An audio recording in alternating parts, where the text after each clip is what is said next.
अस्सलामुअलैकुम दोस्तों।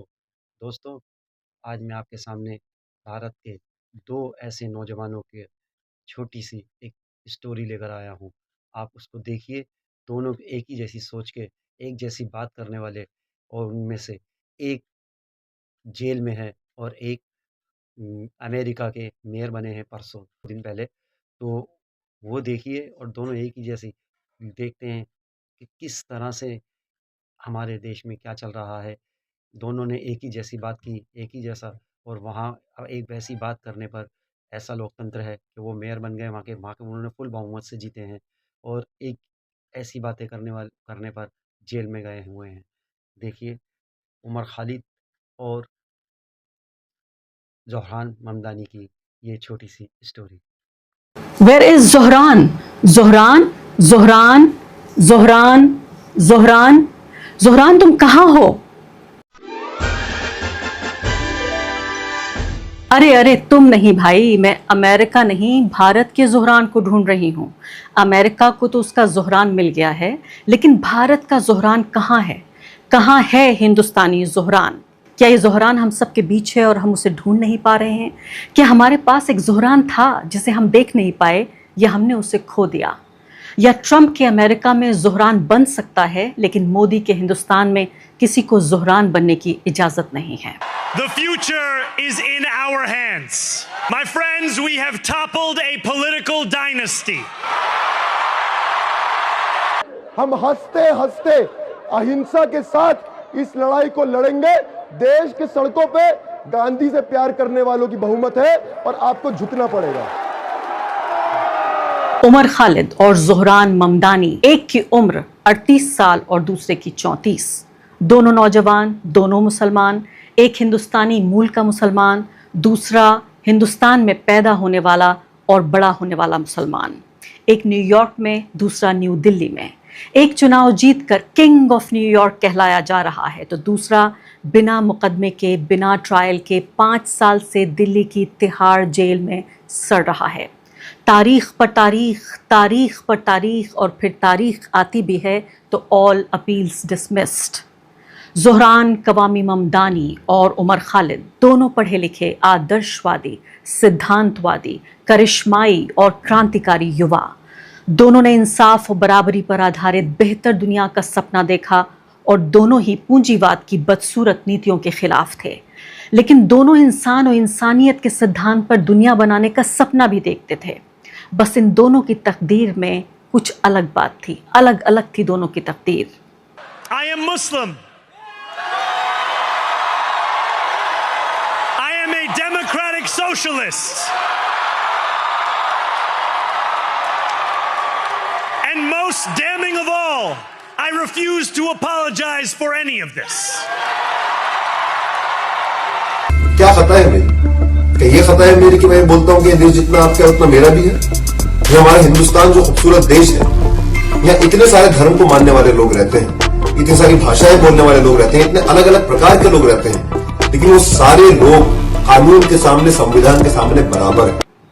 ज़ोहरान ममदानी कहते हैं, मैं मुसलमान हूँ और एक समाजवादी भी, और इसके लिए मैं किसी से माफ़ी नहीं मांगूंगा। ज़ोहरान नरसंहार को नरसंहार और तानाशाह को तानाशाह कहते हैं।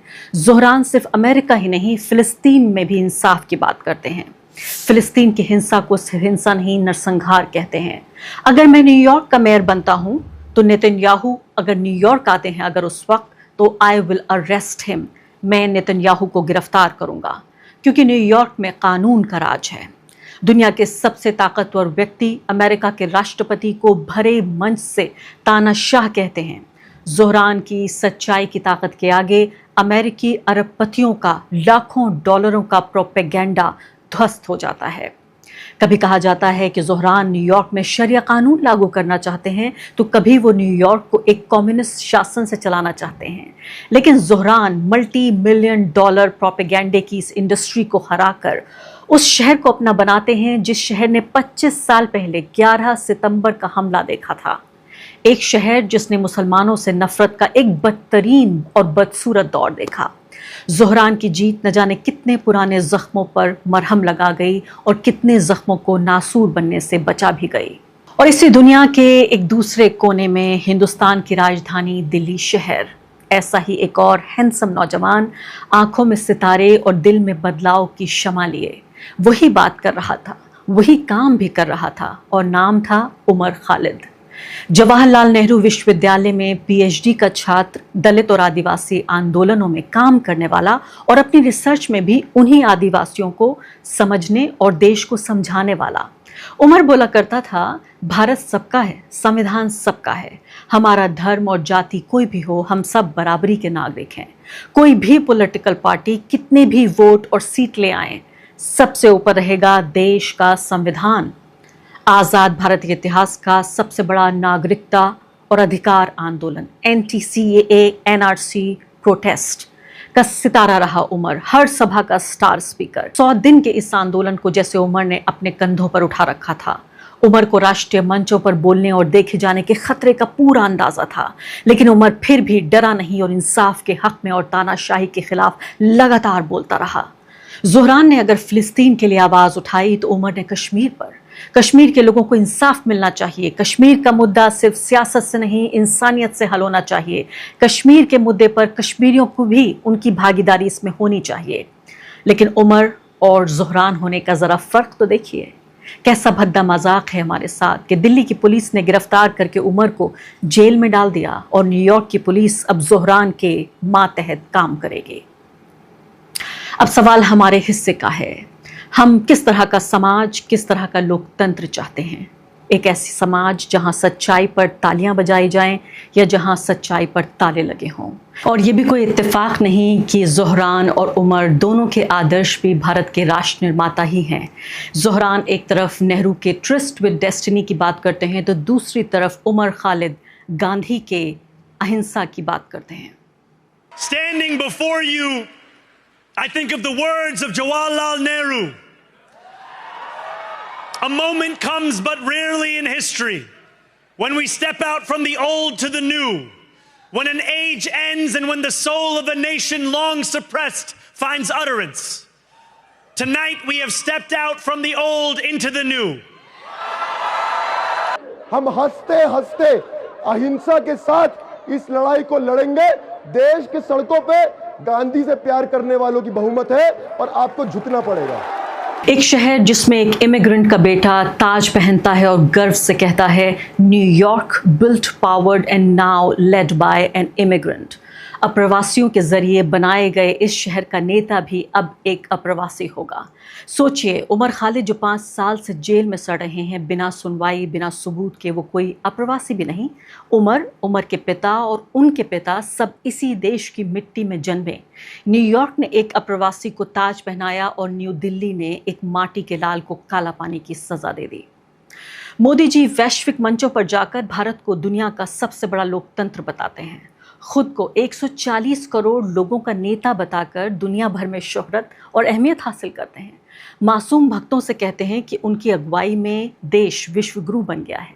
लेकिन सच्चाई तो ये है कि विश्वगुरु नफरत के बुलडोजरों से नहीं, पुलिस की हिंसा से नहीं, सड़कों पर लिंचिंग से नहीं बनता। विश्वगुरु बनता है सबको साथ लेकर चलने से। सबका साथ, सबका विकास, सबका विश्वास। जी हाँ, सही मायनों में अमेरिका विश्वगुरु डोनाल्ड ट्रंप के राष्ट्रपति बनने से नहीं बनता। अमेरिका की ताकत उसकी डाइवर्सिटी है, उसका प्लूरलिज्म है, यानी उसकी विभिन्नता। अमेरिका महान बनता है, दुनिया की सबसे बड़ी ताकत बनता है सिर्फ इसलिए नहीं कि वो दुनिया की सबसे बड़ी इकोनॉमी है या सबसे बड़ी मिलिट्री पावर है। अमेरिका महान है क्योंकि अमेरिका में सपने सच होते हैं और वो सपने किसी के भी हो सकते हैं। अमेरिका में एक हिंदू माँ और मुस्लिम पिता का मुस्लिम बेटा जो अमेरिका में पैदा भी नहीं हुआ, दुनिया के सबसे ताकतवर आदमी को चुनौती देता है और उसको शिकस्त भी देता है। अमेरिका है तो मुमकिन है। शायद यही हमारे समय की सबसे बड़ी त्रासदी है कि एक तरफ हम ज़ोहरान ममदानी की जीत का जश्न मना रहे हैं, लाखों डॉलरों के सामने उसूलों के चट्टानों पर खड़े एक युवा के हौसले और जीत को अपना रहे हैं, तो दूसरी तरफ उमर खालिद को सिर्फ उमर खालिद होने की सज़ा पर मूक दर्शक बने हुए हैं। ज़ोहरान की जीत पूरी दुनिया के बराबरी और लोकतंत्रवादी इंसाफ पसंद लोगों के लिए एक उम्मीद और प्रेरणा का चिराग बन के आई है। क्या हम हिंदुस्तानी ये उम्मीद करें कि इस चिराग की रोशनी उमर खालिद की ज़िंदगी के अंधेरे को दूर कर देगी? क्या उमर कभी आज़ाद होगा? क्या भारत को कभी उसका ज़ोहरान मिलेगा? So today I'm going to be reading a letter from Umar Khalid, who is a scholar and a former student activist at the Jawaharlal Nehru University in Delhi, who organized a campaign against lynchings and hate. He has been in jail for more than 1,000 days under the Unlawful Activities Prevention Act and has yet to face trial, though his bail application has been repeatedly denied. He has also faced an assassination attempt.